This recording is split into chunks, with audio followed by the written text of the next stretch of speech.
எங்களுக்கு சுத்தி போட வேணும் ஐயா சின்ன கவுண்டரே.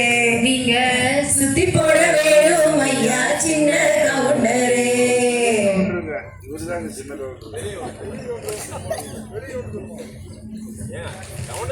கண்ணுபட போகுதையா சின்ன கவுண்டச்சி.